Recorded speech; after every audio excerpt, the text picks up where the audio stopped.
ናቲ ቢሮዬን ሲበረበር እጅ ከፍንጅ ያዝኩት። ኧረ እባክህ። ግን እንዳጋጣሚ የፈለገው ነገር እዚህ ነው። ቆይ ምንድን ነው? ይህ ሞላጫ ቁልፉን ከየት አባቱ እንዳገኘ። የአባቱ ልጅ አይደል? አባቱ ሌባ ነው። እንዴት ነው ግን የሰው ስቃይ የሚያስደስታቸው? ማሙኑክ ስለምስቃይ ነው። ይኸው የትሁትን ልጅ ያገቷት ሰዎች በህፃኗ እያስደወሉ ትሁት መቀመጫ መቆሚያ እያጣቸው። እናትህን ልረዳትና ብዙ ላድርግላት ነበር። ለትሁት ልጅ ምንም ላደርግልሽ። አንተ አውሬ! ልጄ ትጠኝ! ልጄ ትጠኝ!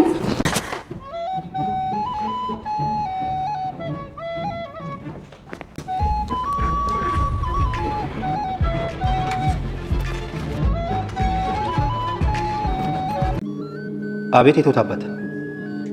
ናቲ ትሁት ምን ሆና ነው? ተደጋጋሚ ስለምን ጥሪ አይቀበልም ይላል። ስርዓት የለህም እንዴ? አታንኳኳ። የት እንደ አባት ያስተማርከኝ ስርዓትን ነው የምጠይቀኝ? እሺ ምን ፈለግ? ትሁትን የላክበት ቦታ አለ ቤት ውስጥ የለች። እኔ የትሁት ጠባቂ ነኝ? ጭራሽ ዛሬ ባልሽን ጥለሽ ነው እራት የምትበይው? አሽሙር ነው እና ምን አሽሙር አስወራል? ደግሞም ስራም እያበዛ ነው። እንዲህ ወጥሮ ሰርቶ መሰለኝ ይሄን ሁሉ ሀብት ካበት። ሄሎ፣ አዲስ አበባ ገብታችኋል? እያንዳንዱን እንቅስቃሴ በጥንቃቄ አድርጉ። እኔ የምልሽ ለምን ወተን አንድ ሁለት አንል? ይሄ ነገር አጣፈኝ። ምን ነው እንጀራ እናቴ ልታሽከረማት እየሞከርክ ነው? አሁን ማን ልበል? የልጅ እኛ ጋር ናት። እናንተ እነማን ናችሁ? የትሁት አባት አንተ ተረጋጋና ሁሉንም ነገር ለኔ ተወው። እኔ የሆነ መላ አላጣም፣ ግን እባክህ ትንሽ ጊዜ ብቻ ስጠኝ።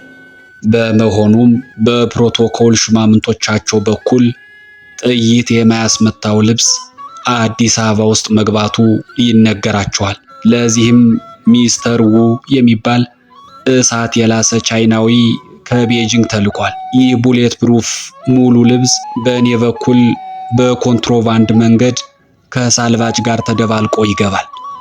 አንዱን ሙሉ ልብስ 1.5 ሚሊዮን ብር የሚረከብ አንድ ጥብቅ ሰው አዲስ አበባ ውስጥ ገንዘቡን በሳምሶናይት ሞልቶ በመጠባበቅ ላይ ይገኛል። በዚህ ኦፕሬሽን አጠቃላይ የኔ ገቢ 484.5 ሚሊዮን ብር ነው።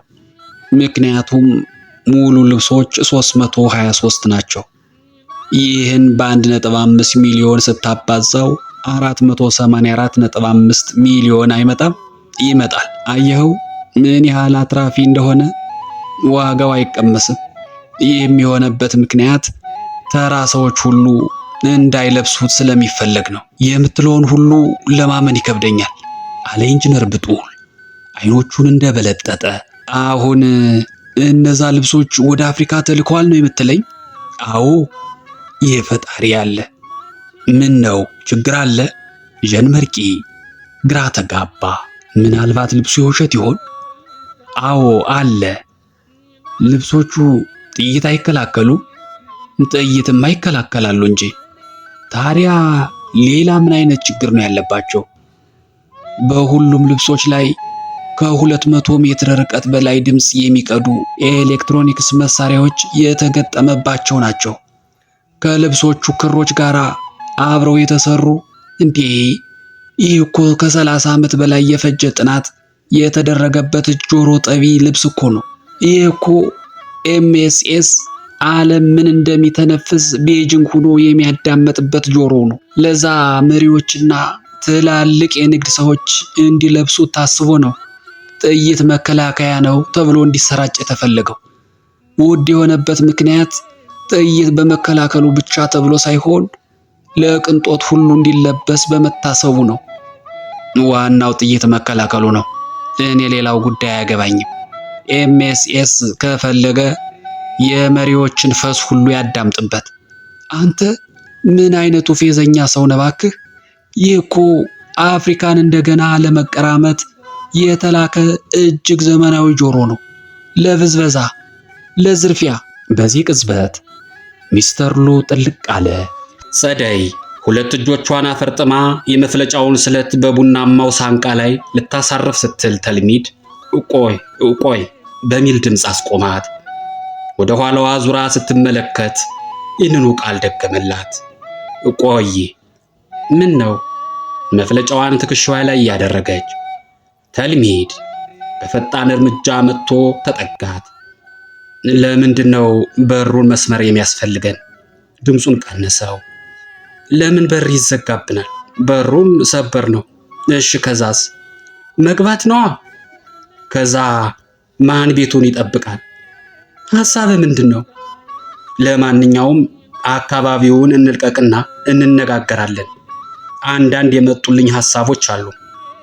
አንድ ቀን ጸደይ ያለችው ሐሳብ በውስጡ ተመላለሰበት። አንድ የሰማው ሚስጥር አጥፊ ሆኖ ሊገኝ ይችላል። ዘበኛው ጫን ጫን እየተነፈሰ ተቁለጨለጨ። ተልሚድ ጸደይን እንድትመጣ ጠቀሳት። መፍለጫዋን እንዳቀነደሸች መጣች።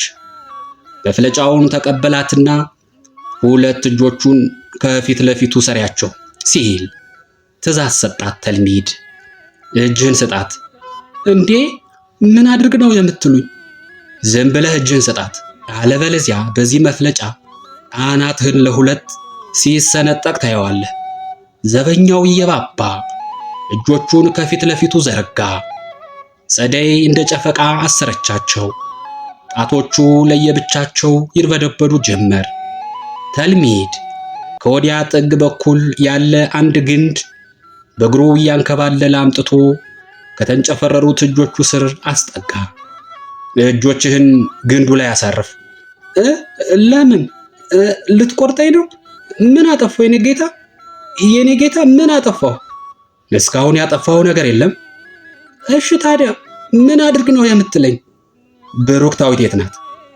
ማርያምን፣ ገብርኤልን፣ የልዳው ጊዮርጊስ ይመስክርብኝ፣ መድኃኔዓለምን።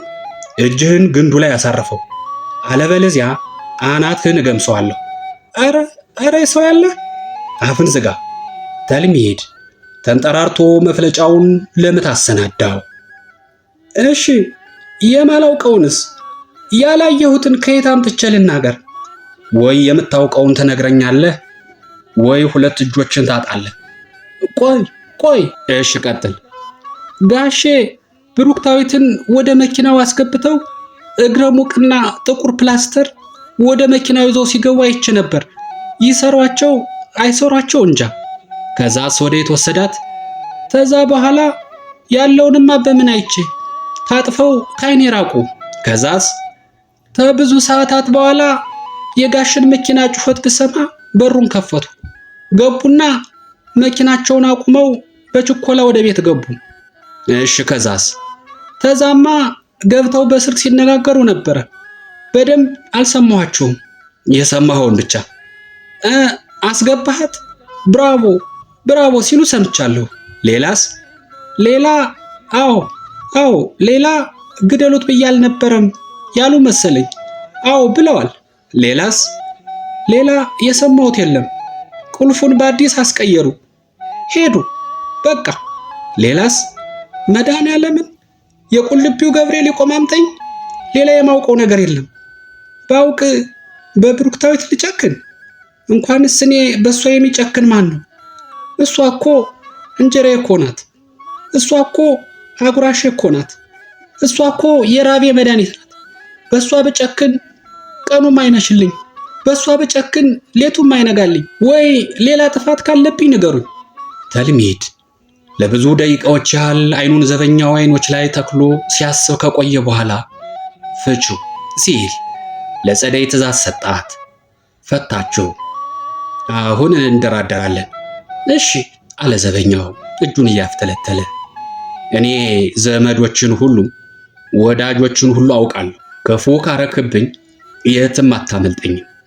አፍህን ዘግተህ አሁን የተፈጠረውን ሁሉ ረስተህ ከተቀመጥክ ግን መቼም ቢሆን ምንም አላደርስብህም። ተግባባን?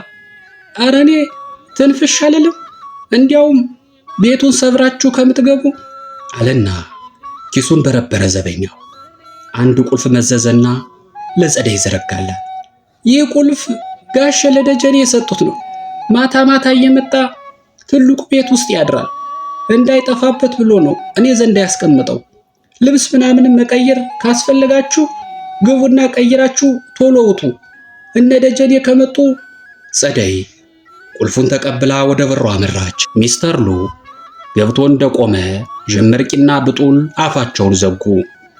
ሶስቱም እርስ በርስ ሲተያዩ ላፍታ እንደቆዩ አልጨረስንም ሲል ጀመርቂ ሉ ላይ አፈጠጠ። ይበቃል ሉ፣ ሁለቱንም በየተራ እያፈራረቀ ተመለከተ። እስካሁን ሲነጋገሩ የነበሩት ሁሉ በክፍሉ ውስጥ በተገጠመ ልዩ ረቂቅ መቅረጸ ድምፅ እየተቀዳ ይተላለፍ ነበር። ይህም ብቻ ሳይሆን በሚስተር ሉ ጆሮ ላይ በተሰካው ሆኪ ቱኪ ማዳመጫ እየተተረጎመ ይተላለፍ ነበር። ያሉት ሁሉ ልቅም ወዳለ ቻይነኛ ቋንቋ እየተተረጎመ ተደምጧል።